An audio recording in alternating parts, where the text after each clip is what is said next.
Makadi mama? Makadi zvenyu Prophet. Ndiri nani varore maoko mama vakangwarira. Pama muchifamba muchiya kuno kundangona paine kabhuku muchitango mukunyora nyora unge muri kuweka weka chii ichocho? Kabhuku kangu kemari yandinoisa mugaba. Samune mukaisa mari monyora mukabhuku? Monyora mukabhuku? Hongu Prophet. Ndoda kuzoivhura December. Ndakutengera vana zveChristmas nekugadzirira vana school fees.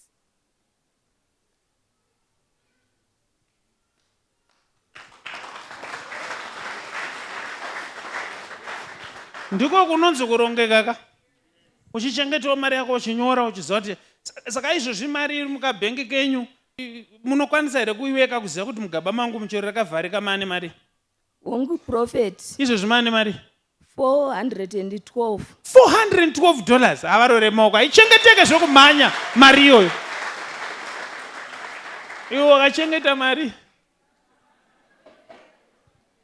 varore maoko mama.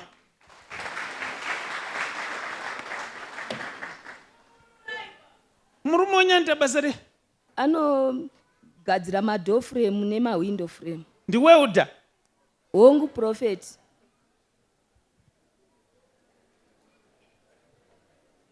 Anoita basa rekunama mawindow? Hongu.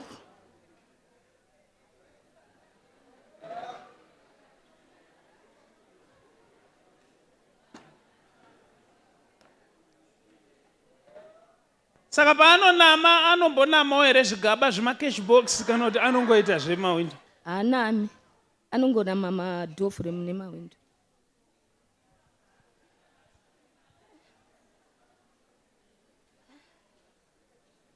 Pama ngatimboedzai kustada life yemurume timbotaura zvemasvondo apfuura.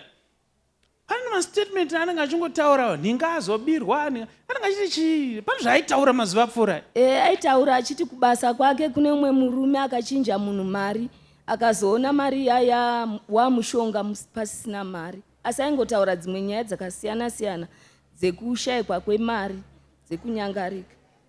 Saka ndikati muchigaba chenyu hamuna mari munoti? Kwete Prophet, nekuti nezuro pandairongedza hembe wardrobe ndakatochibata chigaba chairema. Ichirema uda? Kutaridza kuti mari yangu irimo. Handisi hangu weuda ini. But ndinofunga kuti weuda anokwanisa kunovhura chigaba. Mafungiro? Masi kuti ndizvo? Anokwanisa kunovhura chigaba, otora mari yese irimo, obva aisa mapepa, onama. Zvokuti yopo unobata unoona chakavharika, uchingofunga kuti mari yangu irimo. But varume,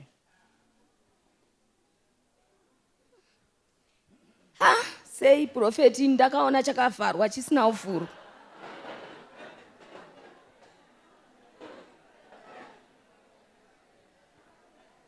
muri kuti achikwe imi? Muri kuti azvikwe here? Unorohwa neconfusion ka? Zvinotora nguva kuti nditaure izvi. Zviri kuitika mama ndezvekuti murume uyu anga achida kukurova itenoti.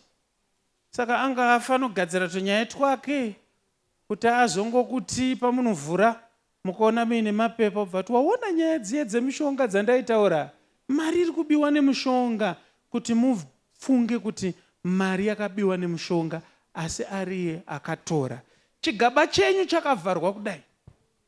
Charo ndikakwira bhazi nemi ndikaenda nemi pamba izvozvi chine mapepa achina mari.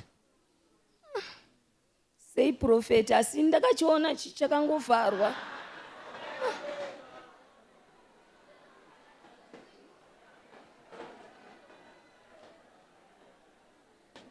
Akatora mari yangu. Akatora mari yenyu. Munofanira kuvanzwira tsidzika. Remember kuti uri kutaura munhu akachengeta masavings ese achiti ndikuda kuzoona dai December.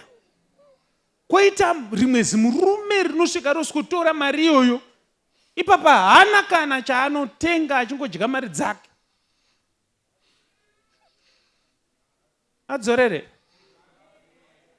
Muda kuti mari yacho idzorerwe? Atowari ngativhure hombe. Mama, mazvinzwa here?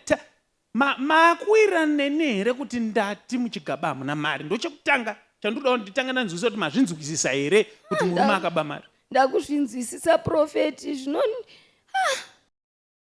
sei achindiitira utsinya, sei achidya mari yake ega asingandipi.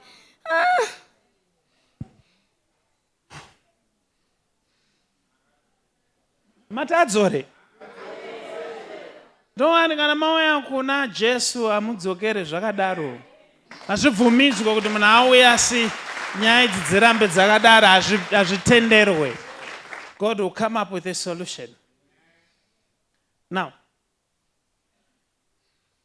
ndakuda kuti mari yenyu idzoke, asi idzoke yawanda.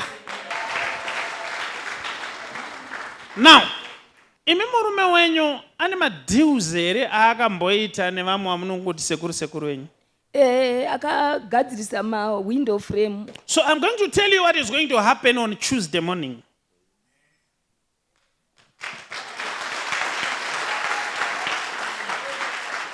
Makatongogarawo sekuru vachoya pamba vongoti baba vari kupi, moti vari kubasa.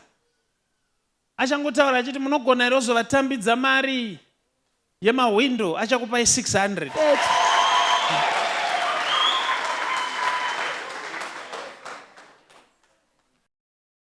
Mutore 600 iyoyo munotenga zvese zvamaida kutenga ne412 yenyu, including grocery zvaDecember zvese. Now listen to this part.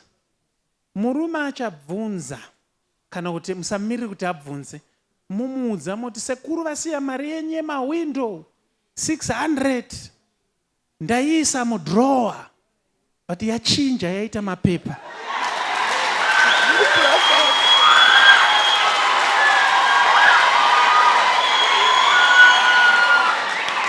Inini zvandoda kuti muite, ndoda kuti munge matogadzira tumapepa twenyu motusungirira.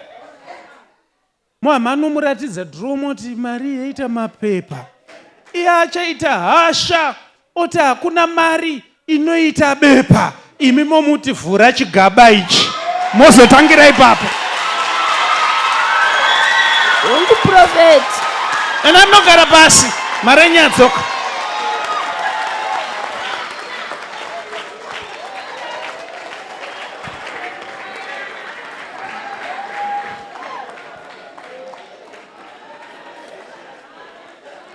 Akaita nharo, imi munomoti yaita mapepa sezvaita iyi mapepa.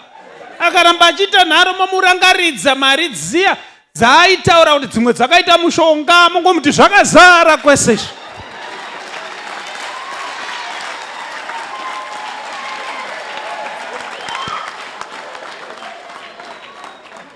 Ndotijairira panapa.